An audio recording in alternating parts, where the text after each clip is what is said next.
Բարի երեկո, խոսքի իրավունքում Ավետիք Շալաբյանն է, բարև ձեզ, շնորհակալ եմ, որ համեցել եք, ուրախ եմ ձեզ ազատության մեջ տեսնել։ Շատ շնորհակալ եմ ձեզ։ Քաղաքական բանտարկյալները եւ առհասարակ ռեպրեսիաների ծավալները աննախադեպ են այսօր մեզանում ցավոք սրտի։ Ինչու կամ ինչպես հասանք մի կետի, երբ ժողովրդավարության կոչվող բաստիոնում կամ բաստիոն հռչակված երկրում տասնյակ քաղաքացիներ, հասարակական ու քաղաքական գործիչներ հայտնվում են բանտերում ժամանակ առ ժամանակ։ Ձեր երրորդ, այսպես ասած, սռոկներ։ Որն է իշխանության վերջնական հաշվարկը կամ նպատակը ձեր նման մարդկանց ճաղերի հետևում պահելու։ Գիտեք, պատասխանը, որ ձեզ կտամ, գուցե մի քիչ անսպասելի հնչի, բայց ընդհանրապես ասած, պատմական փորձը ցույց է տալիս, որ ամենա ցանկացած հեղափոխություն իր բնական էվոլյուցիայով ի վերջո բերում է բռնաճնշումների եւ զտումների։ Այդպես է եղել ֆրանսիական հեղափոխությունից հետո, երբ որ 40,000 մարդ գիլյոտինի է ենթարկվել։ Այդպես է եղել բոլշևիկյան հեղափոխությունից հետո, երբ որ հեղափոխությունից 20 տարի անց պատմական էվոլյուցիան բերել է նա, որ բոլշևիկների մի սերունդը սկսել է ոչնչացնել բոլշևիկների նախորդ սերունդին, իսկ մինչև այդ ոչնչացրել են տարածորեն բոլոր ունևոր խավերին, սկզբից ազնվականներին, հետո կապիտալիստներին, հետո կուլակներին, հետո որ ոչնչացնելու բան չմնաց, սկսեցին բոլշևիկները իրանք իրար ոչնչացնել։ Մեր երկիրը ցավոք այդ ճանապարհով է գնում, երբ որ 18 թվականին իշխանազավթում տեղի ունեցավ Նիկոլ Փաշինյանի ու իր արբանյակների կողմից։ Ժողովրդի զգալի մասը ոգևորված էր, որ հեղափոխություն է տեղի ունեցել եւ այլն, մարդիկ չէին հասկանում, որ հեղափոխությունը ընդհանրապես ասած այդքան էլ դրական բան չի։ Նա ներսում ավերիչ ուժ է պարունակում եւ եթե այդ ավերիչ ուժը չի զսպվում ժողովրդավարական մեխանիզմների կողմից, ապա ժամանակի ընթացքում նա այսպիսի ուրվագիծ է, հա, դրսևորում։ Ցավոք մեր ժողովուրդը այնքան ոգևորվեց, որ չզսպեց դա։ Դուք հիշեք, որ 2018 թվականին տեղի ունեցած ընտրություններով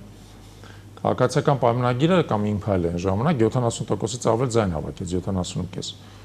Դա էլ է հետաքրքիր ցուցիչ։ Փորձը ցույց է տալիս, որ բոլոր այն երկրներում, որտեղ իշխանազավթումից հետո իշխանությունը զավթող ուժը որակյալ սահմանադրական մեծամասնություն է ստացել, որ ըստեյության անսահմանափակ իշխանություն է նշանակում, դա տարել է բռնապետության կառուցման ճանապարհով։ Այնտեղ, երբ որ դա տենց չի ունեցել, թեկուզ 50+ է եղել, բայց չի ունեցել սահմանադրական մեծամասնություն, ձևավորվել են հակակշիռներ, այդ հակակշիռները թույլ չեն տվել, որպեսզի տեղի ունենա իշխանության բացարձակ բռնազավթում։ Դրա հետաքրքիր օրինակ ես վերջերս նաև Հիտլերի իշխանության գալու մասին, եթե հիշում եք հաղորդաշար էր ցույց տրվում 5-րդ ալիքով,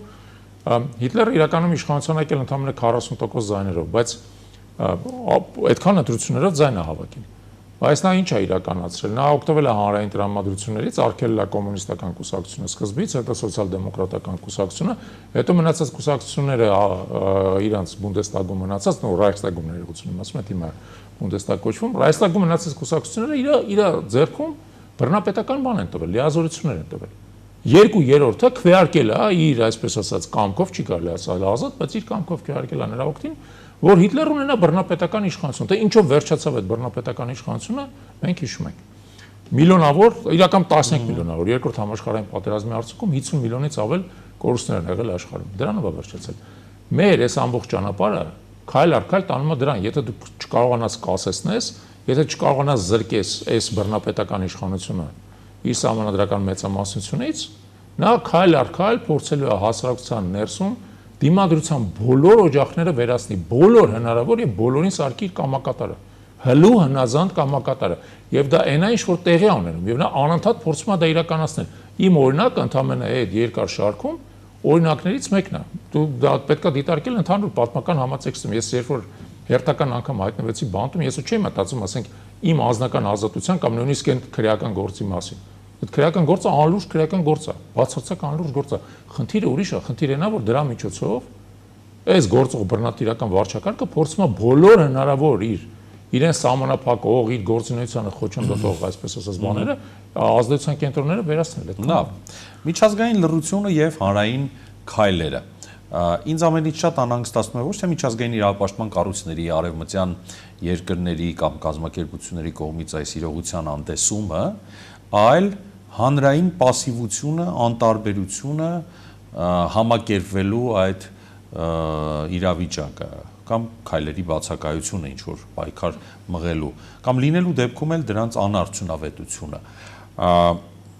ինչ գործուն քայլեր են անհրաժեշտ այսօր քաղբանտարկյալների ազատության հասնելու համար։ Տեսեք, այստեղ էլ ինձ թվում է պատկերը այդքան միարժեք չի։ Նախ ասեմ հետևյալը, որ կոնկրետ իմ դեպքում մեր աջակիցների բանակը որոշակի այդպես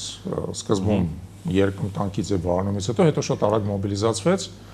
եւ իրական շատ հետեւողական է պայքարել իմ ազատության համար։ Բայց կարծում եք ձեր աջակիցների պայքարի արդյունքներ որ ձեզ չշարունակեցին կալանքի տակ։ Ես կարծում եմ որ մեծ դեր կատարեց։ Այո, ես կարծում եմ որ մեծ դեր կատարեց, որովհետեւ միայն դա չի, դա տարբեր գործոններ են։ Եվրոպայից որոշակի ուղերձները, որի վերջո չափերը անցնում եք, կարմիր գծերը անցնում եք, իսկ իմ դեպքում նաև ակնհայտ էր, որ քանի որ քրեական գործը բացարձակ մտածածին է, ինչ որ իմաստով գուցե ամենահարմար տեխնացուներից մեկն է արագ այդ հարցը փակելու համար, հա։ Բայց նաև պայքարն էլ արդյունք տալիս, որովհետև հանրային արձագանքը բոլոր դեպքերում գործոն է, որ այս վարչախումբը ստիպված է լինում հաշվի նստել։ Հասկանում եք, երբ որ մի բան է, երբ որ նա կարողանում է ներկայացնել ինչ որ մեկի կալանավորումը իր համար շահեկան լույսի ներքո։ Թալանչի է եղել, էս արել են եղել։ Եթե դուք հետևել եք այս 2 ամիսների ընթացքում, երբ որ ես ազատազրկված եմ եղել, վարչախումբը ոչ մի քայլ չի կատարել այդ ուղղությամբ, որովհետև չի ունեցել։ Չի եղել մի որևէ այս պատում, մի որևէ նարատիվ, որը իմ դեմ կարողանային օգտագործել։ Դա կարևոր դեր է խաղում։ Մի թերագնահատեք, կարևոր դեր է խաղում, երբ որ մարդը իսկապես բացարձակ անմեղ է, եւ իր դեմ հնարավոր չի խելամիտ մեղադրանք ներկայացնել, որը հանրությունը կհասկանա, կընդունի, կասի, հա, բան, նույնիսկ հանրության ինչ-որ մի մասը, որ իրանց աջակցում, նույնիսկ հանրության իրանց աջակցող մասը իմ դեպքում չեզոք ա եղել, որովհետեւ մարդիկ չեն հասկանում, այս մարդուն ինչու են մեղադրում։ Համար կարևոր է դա, շատ կարևոր է, եւ եթե ես ասեմ, որ եթե մենք նայում ենք նաեւ միջազգային կառույցներին, բան, իրանց մեծամասնության մեջ, այո, նրանք пассив են եւ ինչ որ իմաստով այսպես ասած առաջնորդվում են աշխարհաքաղաքական տրամաբանությամբ, ոչ թե իրավունքի եւ ժողովրդավարության տրամաբանությամբ, որը իմ կարծիքով շատ մեծ սխալ է իրանց կողմից, որովհետեւ ի վերջո դրանով իրանք փորում են իրանց գերեզմանը։ Հա, իրանց հեղինակությունն են մեր աչքի առաջ թաղում, բայց պետք է ասել, որ դա համատարած չի եղել։ Եղել են կառույցներ, որոնք օրինակ հանդես են եկել ի աջակցություն քաղբանտարկյալների Հայաստանում ընդհանրապես, կոնկրետ իմ դեպքում եղել է շատ կարևոր կառույց մեր եվրոպական գործընկերները, եվրոպական հայրենասերների դաշինքը քաղաքական, որը համաեվրոպական կուսակցություն է, հանդես է եկել ի աջակցություն եւ Բելգիայի խորհրդարանում եւ եվրոպական խորհրդարանում հարցումներ են արվել, ուղարկվել է հարցում Եվրոպայի հանձնաժողով, հա, ստիպված են եղել պատասխանել եւ այլն։ Ուստի ես այդ հարցում էլ նույնիսկ չի ասի, որ ամեն ինչ սև ու սպիտակ է։ Մեծամասնությունը пассив է եւ մեծամասնությունը մեղմ ասած ասում է ոչ մի բան չեմ տեսնում, ոչ մի բան չեմ լսում եւ այլն, բայց կա փոքրամասնություն, որը շարունակում է պայքարել, որը եւս ոգևորիչ է։ Շատ լավ։ Քաղաքական դաշտում ավելի հաճախ են սկսել հնչել պնդումներ, որ Հայաստանի ներքին եւ արտաքին քայլերը համահունչ են Բաքվից հնչող նախապայմաններին։ Ձեր գնահատմամբ ո՞րն է այն կարմիր գիծը, այսպես կոչված, որից այն կողմ պետականության կորուստը կլինի անդառնալի։ Իմ կարծիքով դա սահմանադրության փոփոխությունը կարող է լինել, որովհետև այն սահմանադրությունը, որը փորձում է արդեն երկար ժամանակ մեզ պարտադրել Փաշինյանը եւ որում ոչ միայն պետք է հանվի հղում անկախության հռչակագրից, այլև օրինակ պետք է ջախջախվի դատական համակարգը, դատական համակարգի անկախությունը եւ Փաշինյանը սկսել է բացահայտ դրա մասին խոսել, թեև ես վաղուց էի հասկանում, որ ինքը պետք է հասնի դրան դատական եթե նույնիսկ գիտեք 10 դատավորից մեկն էլ անկախ է, բռնատիրության տրամաբանությամբ դա անհնար է։ Ցանկացած դատավոր պետք է բռնատիրոջ SMS-ով կառավարվի։ Նույնիսկ բռնատիրոջ SMS-ով չէ, բռնատիրոջ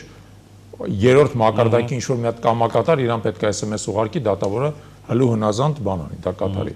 Եվ եթե այդտենց դատավորներ կան, որոնք որոշակի անկախ վարքագիծ են դրսևորում, արդարամտություն են դրսևորում, օրենքի գերակայությունը հարգում են եւ այլն, բռնատիրության տեսանկյունից դա անհնար բան է, այդ դատավորները պետք է գլխատվեն, դուրս շպրտվեն։ Դրա համար Փաշինյանը փորձելու է դատական համակարգը մինչև վերջ գլխատի ջախջախի,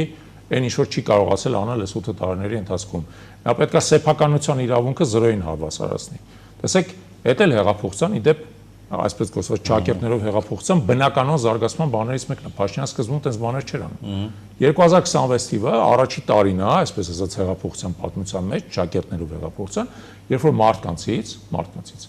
առանց որևէ խղճի խայթի սկսում է սեփականությունը խլել։ Եվ հիմա այսպես ասած բանը ժողովրդի մեծ մասը ասում է Քոչարյանի սեփականությունն կամ Ծառուկյանի խոցը, չէ, ձեր սեփականությունն էլ են խլելու։ Կապ չունի, ձեր են մի հատ դոմիկն էլ, ձեր յուղակն էլ կուզենան կխլեն։ Ոնց որ դա Վարդաշենում է տեղ ունենում հիմա, չէ։ Դեպք կա, չէ, 180 մարդուց սեփականությունն են խլնում ընտանիքից, դիմացը ոչ մի բան չեն տալի, Փաշինյանը ասում է, ես իրենց բանը պարտքել չեմ, ինչի պետք է տան, որ յուրաքանչյուրից էլ կարող են սեփականությունը խլեն, որովհետև եթե երկրում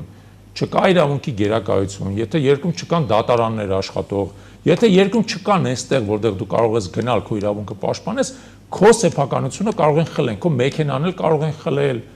տունդ էլ կարող են խլել, խանութդ էլ կարող են խլել, ավտոտնակդ էլ վերջում կարող է նույնիսկ երեխաները դան խլեն։ Իմիջիայլ ես ասեմ, որ ամենայն հավանականությամբ հիմա վարչապետի զուգընկերուի Աննա Հակոբյանը հենց այդ գործընթացն է սկսել, որովհետեւ մեր օրենսդրության մեջ տեղի ունենան այնպիսի փոփոխություններ, որոնք հնարավորություն են տալիս ընտանիքներից իրենց երեխաներին խլել։ Դե բնականաբար։ Եթե դու կարծում ես, որ բարձր տոնով կխոսա ծնողը երեխայի հետ, կզանգի պոլիսը կընկնի։ Չէ, մեր կողքի Վրաստանում այդ օրենսդրության մեջ կա արդեն։ Եվ բազմաթիվ են դեպքերը, երբ որ երեխաներին խլել են, կամ ընտանիքի հորը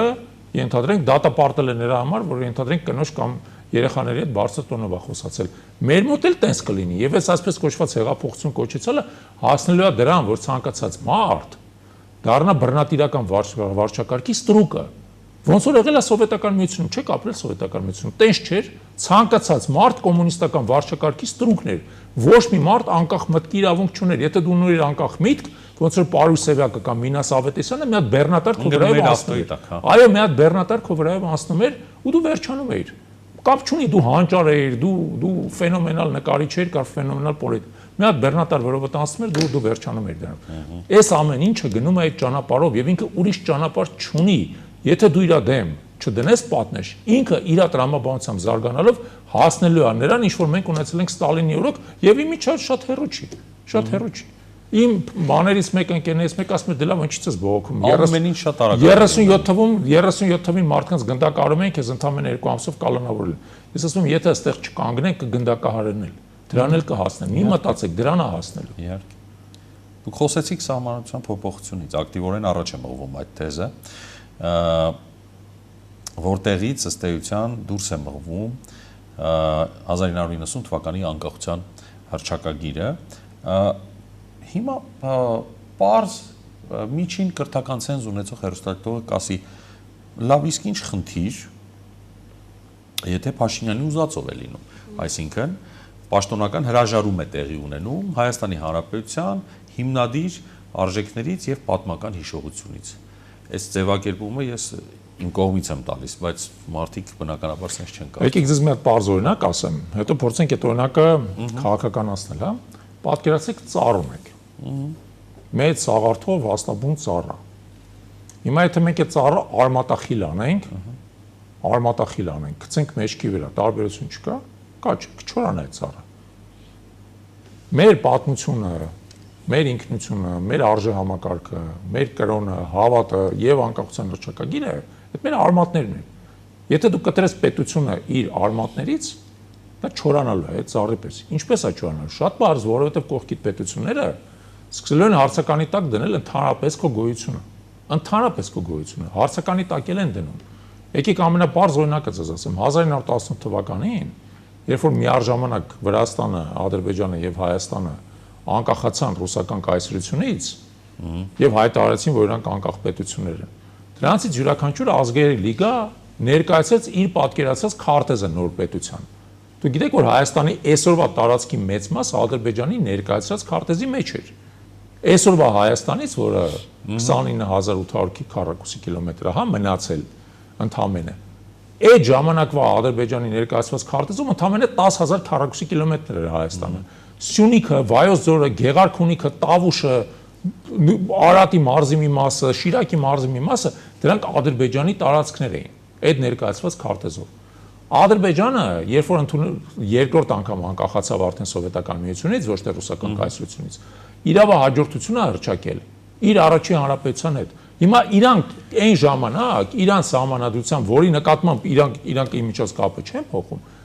իրանք հավակնություն ունեն մեր տարածքի 2/3-ի վրա։ 2/3-ի վրա իրանց սահմանադրությամբ հավակնություն ունեն։ Իրանք հիմա մեզ ասում են ձեր սահմանադրությունը փոխեք, իսկ դուք ձեր սահմանադրությունը փոխելու եք, բնականաբար ոչ։ Հիմա եթե մենք մեր համանդրությունը փոխում ենք իրանք ոչ, հաջորդ քայլով իրանք վաղը գալու են ասել են այդ տարածքի 2/3-ը մերն է, որտեղ դուք ինչից եք անկախացել։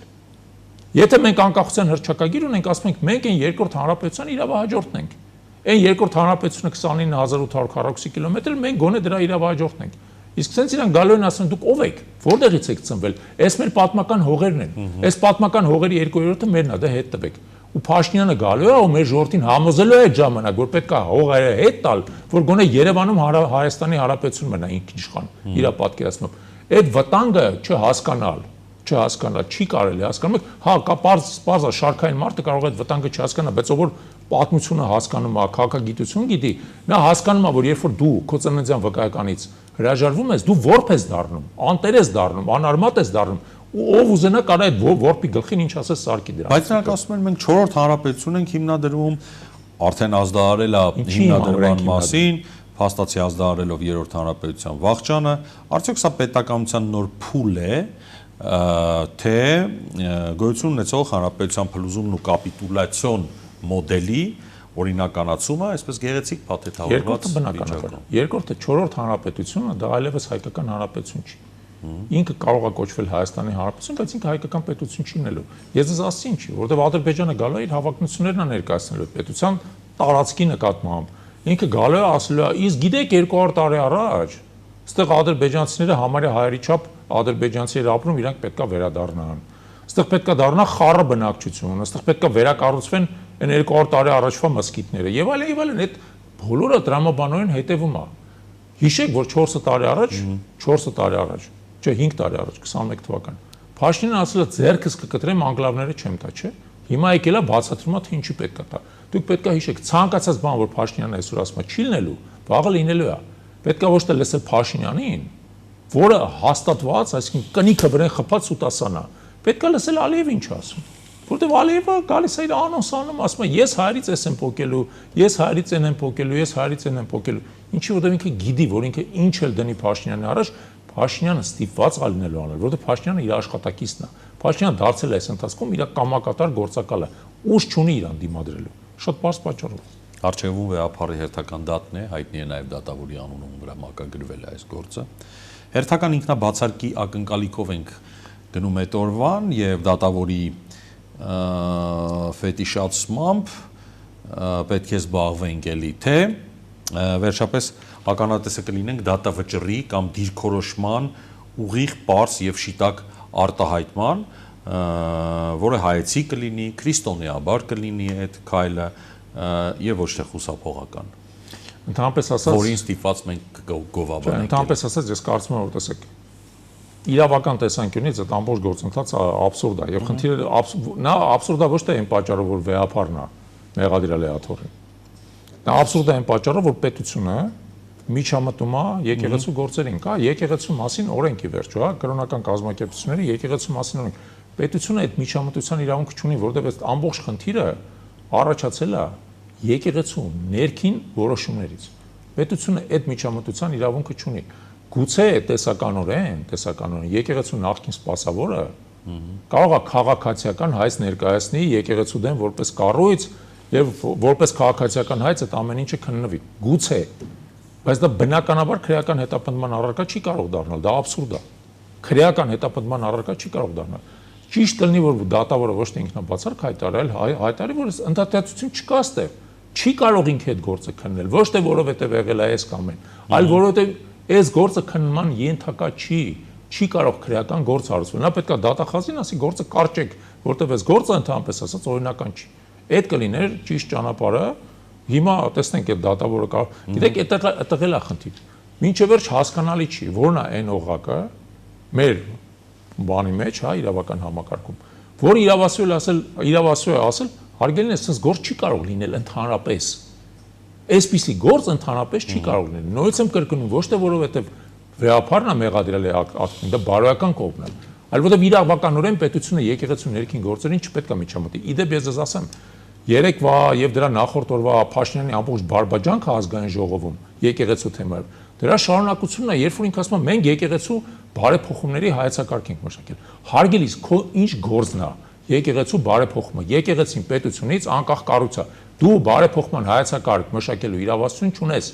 Դու գնա բանակը բարեփոխի, որը քո իրավասության տակ է, որը տարվա սկզբից արդեն 13 զոհ ունի խաղաղ պայմաններում։ Գնա բանակը ամեն այսօր գուժում են այդ մասը։ Ամեն շաբաթ առնվազն։ Գնա բանակը բարեփոխի։ Եթե դու քո անմիջական իրավասության տակ գտնվող համար 1 պետական կառույցը, ըստեյության տեսեք, պետության համար 1 կառույցը բանակն է։ Ամենակարևորագույն կառույցն է, ամենաբազմամարդ,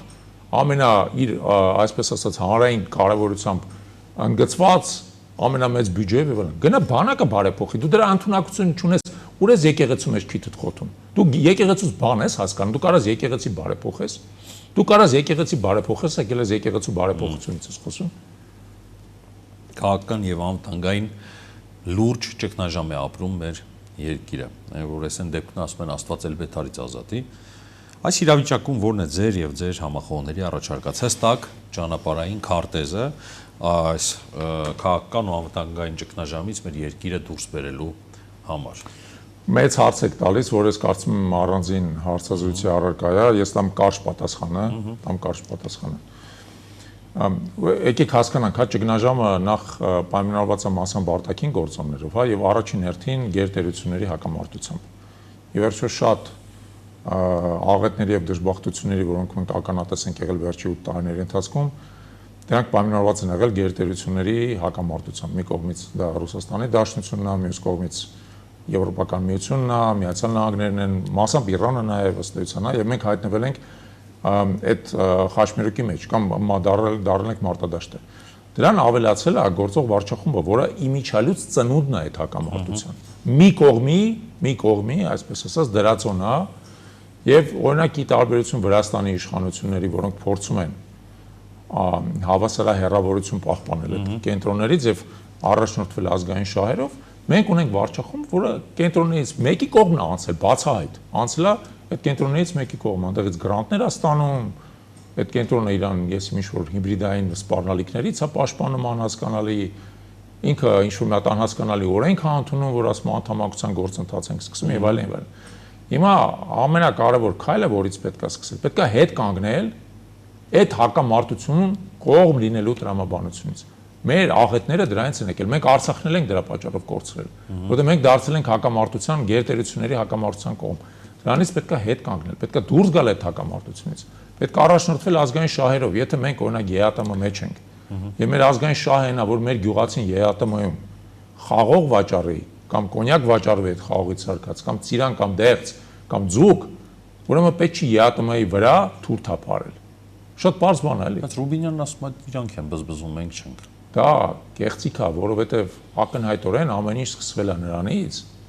որ մարդիկ օրենք են ընդունել ԵՄ անդամակցության գործընթացը սկսելու մասին։ Այո։ Այդ իրանք են բզբզել։ Մարդիկ օրենք գործընթաց են սկսել երկաթուղիների կոնցեսիան խլելու հետ կապված։ Իրանք են սկսել, իրանք չեն սկսել, իրանք Փաշինյանը իր վարչախմբով եկել են ու ասում են, որ կներեք դուք այդ կոնցենսիան պետք է տաք։ Ունենք Եվրոպայի հետ շփվելու։ Չէ, Եվրոպայի հետ շփվելու, Եվրոպայի։ Ինչ խնդրեմ կա, որ Եվրոպային դեգրվենք։ Իսկ կներեք, մինչև հիմա չենք շփվել։ Մինչև հիմա սեպան ունեցել ենք, չենք շփվել, ով է մեր առաջ ինչ-որ մի հատ խնդիր դրել։ Խնդիրը առաջանում է այն պահից, երբ որ մենք դառնում ենք այդ հակամարտության մաս։ Օրինակ ռուսները ունեն այդ կոնցենսիան, փող են դրել դրա մեջ բան եւ այլն։ Հիմա գայս ասում ենք այդ կոնցենսիան պետք է տակ։ Պայմանագիր կա, չէ՞, մենք չի մեր պայմանագրի կողմը չենք հարգում, հա։ Կամ էլ ենթադրենք իրանք ունեն իրանք ռազմական բազան, հա։ Սկսում ենք արդեն դրա դեմ խոսալ։ Ուզում են լոյալ լինեն, բայց չեն կարում։ Հնարավոր չէ։ Ցանկության դեպքում հնարավոր է այս աշխարհակաղակական իրողությունների պայմաններում լինել, այսպես ասած, հավասարահեռ եւ այո, հնարավոր է։ Ես պատահական չի, որ Վրաստանի օրինակը բերեցի, միջից դա միակ օրինակը չի, Ղազախստանի օրինակը բերեցեք։ Ղազախստանը նույն ձևի եւ ԵԱՏՄ անդամ է եւ ՀԱՊԿ անդամ է, մյուս կողմից Եվրոպական միության հետ ունի լավ հարաբերություններ։ Հիմա կարող եք ասել Ղազախստանը մեծ է, մենք փոքր, դա մենակ մեծ ու փոքրի հարց չի։ Այո։ Դա առաջին հերթին մտայնության հարց է, որ դու չես գնում եւ չես տրվում, այսպես ասած, մի կողմի կամոնայականության, դու ցանկացած կողմի։ Նույն կերպ եթե մենք դառնանք հակամարտության անդամ Ռուսաստանի կողմից, նույն կերպ դա ողջունելի չէր լինի։ Նույն կերպ դա կբերեր ողբերգական արդյունքների, եթե օրինակ Հայաստանը ասված չանի հանգարց գոնե 10 զինվոր ուղարկեր Ուկրաինայում Ռուսաստանի դեմ Ռուսաստանի կողմից կռվելու, նույն ձևի սխալ կլներ։ Նույն ձևի։ Չի կարելի, նորից եմ ասում, երբ որ գերտերությունները իրար հետ մտել են sense կենաց մահու կռվի մեջ, որի մեղմ ասած որտեղ շատ դժվար է ասել ով է արդար, ով անարդար։ Շահերի բախում է իրենց միջև։ Շահերի բախումը այս սա բանը չէ՞ էլի, ասենք, նես չի որ մի կողմը Հիտլերն է, մյուս կողմը ասենք Չերչիլը, այդպես բան չկա, երկու կողմերն էլ ասենք ամեն մեկ իր շահն է բանանում եւ ամեն մեկ իր տրամաբանության մեջ իր շահը հիմնավորում է։ Մեկը ասում է Ռուսաստանը մեր համար սպառնալիք է, մյուսը ասում է ՆԱՏՕ-ն է մեր համար սպառնալիք։ Արի հասկացի ով է ում համար ավելի մեծ սպառնալիք։ Մինչև վերջ չես էլ հասկանա։ Երկուսն էլ մինչև ատամները զինված են, չէ՞։ Դե համար այդ հակամարտությունից պետք է դու հետ կանգնես, չդառնաս իրանց համար մարտադաշտ։ Ամենավատ մարտադաշտը այդ հակամարտության Ուկրաինան է։ Դուք տեսնում եք արդյունքները։ Փաշինյանը Հայաստան-Ուկրաինայի է վերածելու այս տրամաբանության մեջ։ Վաղ թե ուշ վերածել է Ուկրաինայի։ Որովհետև ի վերջո, երբ որ դու դառնում ես կողմերից մեկը, մյուս կողմը սկսում է քեզ խփել։ Դու զարմանում ես, ասում ես ինչի է խփում, որովհետև դու մյուս կողմի մեջ ես։ Դրա համար խփում է։ Շնորհակալ եմ ձեզ հարցազրույցի համար։ Ձեզ եմ շնորհակալ։ Հայկական երկրորդ եթերում խոսքի իրավունքից օգտվեց Ավետիք Չալաբյանը, մենք կհանդիպենք տեսություն։ Ամեն օր օրվա ամենակարևորից առանց արհեստական հավելումների։ Սա խոսքի իրավունքն է, ես Շավարժ Գևորգյանն եմ, եթե ուզում եք բաժանորդագրվել YouTube-յան մեր ալիքին, հղումը էկրանին է։